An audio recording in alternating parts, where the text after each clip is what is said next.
Buongiorno a tutti da Caterina e benvenuti in questo nuovo video dove tratteremo tarologia con i tarocchi interattivi per la giornata di venerdì 11 aprile. Cosa scopriremo in questo oroscopo di tarologia?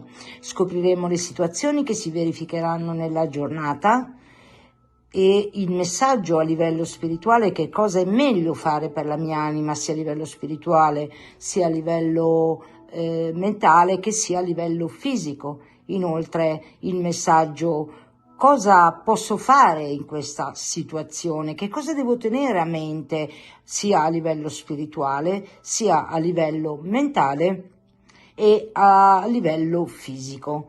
Inoltre estrarremo una carta degli arcangeli per il consiglio che ci vuole dare l'arcangelo. E ora vediamo le situazioni che si verificheranno nella giornata di venerdì 11 aprile.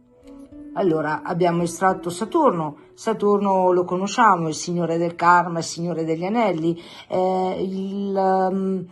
il segno Saturno, il pianeta che comunque fa rigare dritto, perché tutto quello che non ci serve più ci fa allineare, quindi un duro lavoro, una disciplina, una struttura, e per poter arrivare al traguardo. Questo è il pianeta di Saturno, è il signore del Capricorno, e di conseguenza sappiamo quanto impegno bisogna mettere con Saturno per riuscire a raggiungere, diciamo, il traguardo, quanto lavoro e quanta pazienza bisogna fare, e bisogna lavorare sodo.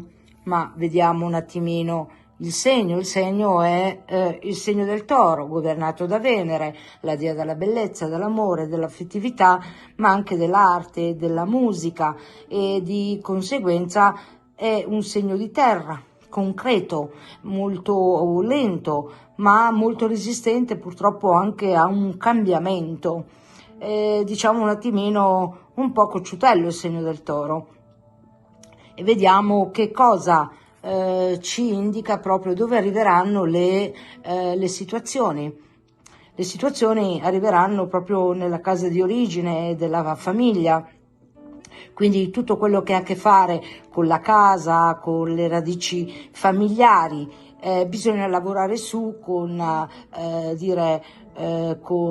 tanta pazienza, un sano distacco emotivo, per poter arrivare alla realizzazione. E tutto questo è la realizzazione anche professionale, l'immagine pubblica, quello che gli altri vedono di noi anche come successo, quindi il traguardo dei nostri obiettivi, perché possono essere anche dei nuovi inizi per quanto riguarda diciamo il traguardo che dobbiamo tagliare.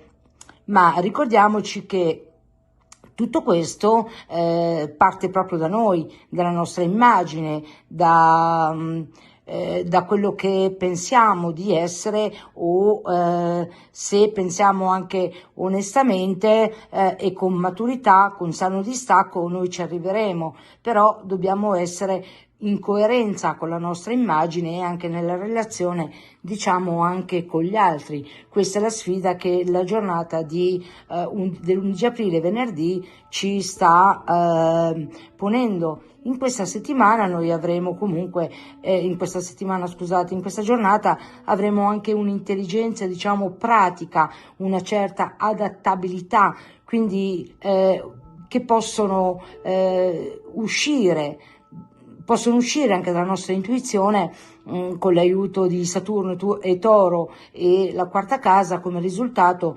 potrebbe risultare anche emergere una strategia vincente che ci possa portare al traguardo, se agiamo o abbiamo agito in maniera, costante, con lavoro, con serietà e con una certa disciplina. E ora vediamo il consiglio: cosa è meglio fare per la mia anima, sia a livello spirituale. Quindi il messaggio che ti risuona di più, tienilo, perché è il tuo, è quello che è più in risonanza con la tua anima. e ti dice la maturità che porta, risorse per mantenere ciò che ti fa sentire sicuro. Quindi procedi, questo è chiaro che devi procedere anche con quello che conosci, anche in questo caso lavorare duro, come dire Saturno. Ok? È quello che ti obbliga a fare Saturno con una certa disciplina e struttura. Cosa è meglio fare per l'anima? Cautela riguardo la praticabilità di sostegno, quindi questo a livello mentale è quello che pensi che magari una persona potrebbe darti aiuto e supporto, attenzione che qui è meglio contare o solo su persone che possono contare, aiutare davvero, oppure contare sulle, diciamo, sulle proprie forze, piccolo passo alla volta per poter arrivare, diciamo, al traguardo finale. E cos'è meglio per fare per la mia anima a livello fisico? Ci sono dei limiti imposti risultanti dalla produttività della tua casa o la tua famiglia, quindi anche questo a livello pratico ci possono essere anche diciamo dei limiti a cui devi magari sottostare, magari qualche impegno o se hai un genitore anziano o se hai magari qualche contrattempo con la casa, perché la quarta casa rappresenta anche l'immobile come per se stesso, quindi ci possono essere questi intoppi dove bisogna trovare la strategia vincente che regala Saturno, perché è associato al terzo raggio rosa a livello esoterico, che apporta anche delle soluzioni strategiche, perché è un'intelligenza pratica, quindi una certa adattabilità. Questo è il supporto